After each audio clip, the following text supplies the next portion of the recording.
Vamos falar, vocês já sabem pra onde vai, galera que sabe que eu me repito aqui na live, faz a famosa curva de dispersão da inteligência. Vamos lá, é isso, tá? Vamos falar aí que a curva, pra ficar bem politicamente correto, é a curva de formação formação de capital humano, graças à educação, cultura que as pessoas têm, certo? E que quanto mais pra esquerda do lado horizontal, menos capaz e preparado e produtivo a pessoa está. E quanto mais pra direita, mais capaz e produtivo. Tamo fechado nisso? Menos capaz e produtivo na esquerda e mais capaz e produtivo na direita. Galera que reclama de gráfico, mano, vocês são chatos, cara. É legal a gente falar disso aqui. Pra vocês entenderem o problema. Essa curva vermelha aí é o seguinte, é o Japão. Um país em que as pessoas são altamente capazes e produtivos. Riso. Oi. Faça a versão brasileira. Faz o sino brasileiro aí. Perfeito. Então ali é o do Brasil. Ou seja, agora vamos lá. Você vai na reta horizontal, né? Que a gente vai botando as profissões mais complexas, né? Onde eu quero chegar, meus amigos? Vocês já repararam que um lugar como o Japão, ele vai ter uma quantidade maior de pessoas aptas a serem cirurgião, operador de live, engenheiro pica do que o Brasil, certo? Portanto, as posições de maior destaque na sociedade que pagam mais e que influenciam mais na vida, tá? Elas vão ser o quê, meus amigos? Elas vão ser mais restritas aqui. O número de pessoas aptas para ocupar essas posições é maior, portanto, a desigualdade será maior. Ou seja, quanto menos você forma a massa geral das pessoas, você aumenta a produtividade dessas pessoas, a capacidade intelectual delas, tá? Mais desigual será, porque você terá necessidade de ter engenheiros. Mas você tem uma massa de pessoas menor disponível e apta para você ter isso. Tem assim, empreendedores, tudo isso vai ser abalado por isso. Tudo isso vai ser afetado por isso. E ao ter este problema, esse é um problema concreto que a gente passa, você concentra muito poder na mão das elites. Então muita gente fala que tem um projeto nacional aqui no Brasil em tornar as pessoas burras, a educação não é levada a sério. A educação não é levada a sério pela base da população. Imigrantes que vieram pra cá com uma mentalidade de, preciso prosperar e tal, levaram a sério a educação. Vamos falar da imigração asiática pro Brasil. Praticamente não tem asiático pobre no Brasil, né? Esses caras levam a ideia de educação muito a sério. Então esses caras... Mas a massa populacional brasileira, né, filha ali do nosso processo colonizatório, não entende a educação como um valor. A população brasileira não entende a educação como um valor. Então você tem uma sociedade necessariamente desigual, os políticos entendem que foda-se, então a desigualdade é boa. Então o que acontece? Tá? Quando você apela para ter uma massa de pessoas que são haters do Linkin Park, lixeiros e outras profissões mais simples, mais numeroso, e aí você compara com quem forma elite e que está em posições de poder, por mais que o like de um juiz de direito seja igual, o voto é de um lixeiro, o voto é igual, o like é igual, o view é igual, do ponto de vista do exercício concreto de poder, é completamente desproporcional. Um juiz de direito é 10 mil vezes mais poderoso e influente do que um lixeiro. É nesse nível. Se você atribuir pontos de meios de ação para as pessoas, um lugar desigual como o Brasil vai fazer que às vezes um desembargador seja 1 milhão de vezes mais poderoso do que um lixeiro. Vocês entendem o que eu quero dizer? Então, de nada adianta você não se organizar para chegar nas pessoas certas e ocupar as posições certas, querendo ser meramente popular. É bom, sim, se você monta uma base muito popular, muito fanatizada por você, tá? Você pode tentar uma tomada agressiva dos espaços de poder, uma tomada revolucionária com um líder populista. Isso foi a tônica em muitos lugares no século XX. Pode até tirar o canvas aí. Mas, numa democracia como a nossa, com as características que tem, com uma alienação poderosíssima da base da população, meio que isso não vai rolar muito, tá? E meio que, se você não tiver essas pessoas, você tem um movimento forte de classe média, e esse movimento tem presença nas elites, uma presença institucional forte nas elites, em todas as instâncias de elite, ele não vai conseguir fazer uma revolução, não vai conseguir alterar o estado de coisas. Então não adianta você ter um projeto baseado apenas em popularidade. Ela é importante, mas ela é um fator. Ela é um fator. E aí, então, quando a gente fala o seguinte, quem ganha? Bolsonaro com 57 milhões de eleitores ou um jantar na casa da turma do Banco Itaú? Quem ganha? Digite 1 se você acha que o Bolsonaro com 57 milhões de eleitores ganha, ou digite 2 se você acha que um jantar na casa, sei lá, da Neca Setúbal, que reúna gente de alguns partidos políticos, alguns artistas, muitos empresários, 2, 3 ministros do Supremo, alguém da Rede Globo. Quem ganha? Quem ganha? O Bolsonaro, pensa o seguinte, o Bolsonaro numa planície gigante com 57 milhões de pessoas. Igual deve ter uns vídeos na internet assim, né? 10 mil legionários contra 100 soldados Jedi. Você deve ter visto, tem esses vídeos meme assim.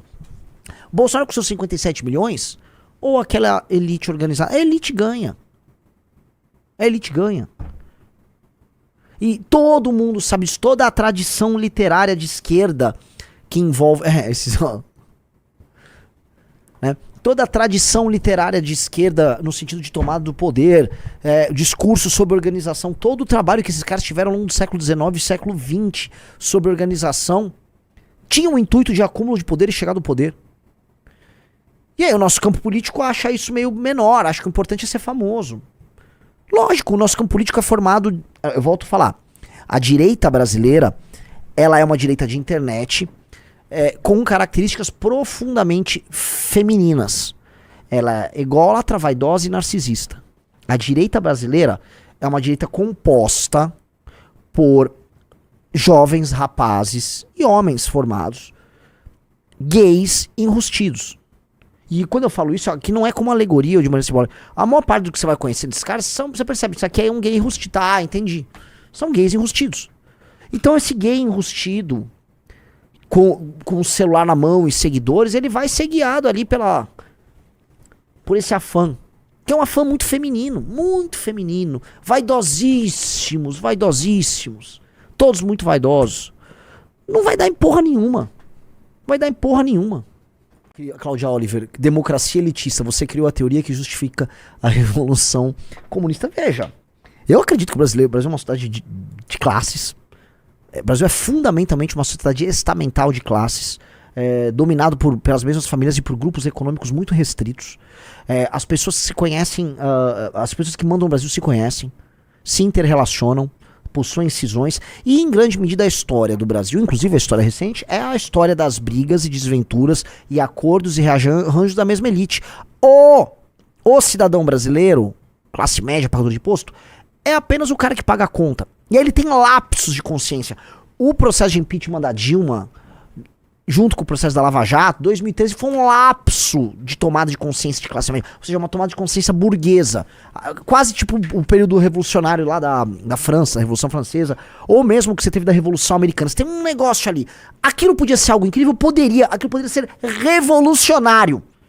Porque dado que o Brasil, né, ele é uma sociedade com elementos modernos e pré-modernos, ela é uma cidade atávica, né? Ele é capitalista, ele tem Faria Lima, tem startup, tem unicórnios de um lado, e de outro você tem cidades controladas por coronéis. Ele é isso ao mesmo tempo, e, sei lá, o filho do coronel vai namorar a filha de alguém lá da Faria Lima, e eles vão trepar, porque todo mundo quer se misturar nessa suruba de elite que a gente tem aqui. Essa merda, ela é muito contraditória. Então ela não é nada e tudo ao mesmo tempo. Ela é complicado essa porra. Então, como você tem esse desenho que não se resolve, o Brasil meio que precisa de um salto burguês. O Brasil não é capitalista em muitas regiões do Brasil. E não sou nem eu que falo, vai ter gente de esquerda que fala isso. O Flávio Dino, quando ganhou o governo do Maranhão, pela primeira vez, ele falou em dar um salto capitalista. Precisa de um choque de capitalismo aqui no Maranhão. Por que precisa? É um lugar que, do ponto de vista do capitalismo, não se sustenta. Da produção de capital, de produtividade, de acúmulo de capital por parte dos entes privados, ele não se sustenta. Então tem muita coisa aí que você vai falar, pô, mas isso... cara, uma sociedade assim, é um arranjo, cara, muito louco. O arranjo brasileiro é muito louco. Eu já vi gente falar, principalmente quando eu tava na faculdade, meus amigos comunas falavam, não, o Brasil se parece com a Rússia do começo do século XX, que ela era meio feudal e tinha um processo de industrialização rolando ao mesmo tempo. Cara, o Brasil tem dessas, né? E é muito difícil. É muito difícil lidar com a gente. Porque não é óbvio, os processos históricos não são óbvios. Mesmo que eles nunca se resolvem. A gente é uma eterna metamorfose. Né, e a gente vai acumulando os erros ao longo do processo. Vou dar um exemplo, né? Assim, eu escrevi também sobre isso no Twitter hoje. Por favor, não se ofendam. Né? O positivismo era uma doutrina muito específica que tinha na França e que morreu na Europa.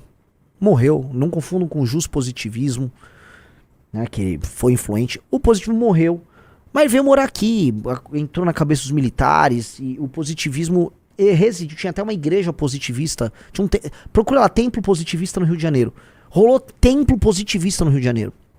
O kardecismo, que é uma religião específica, que rolou na França também, a gente mostra, isso é a influência da França, se tornou uma religião, assim, enorme aqui no Brasil.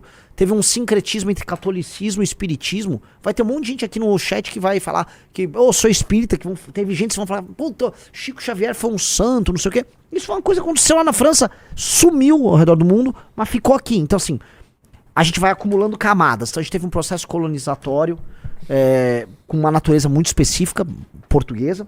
Aquilo fica, aquilo é a base, né? Como se fosse uma massa da pizza. Aquilo é a massa da pizza, é o principal.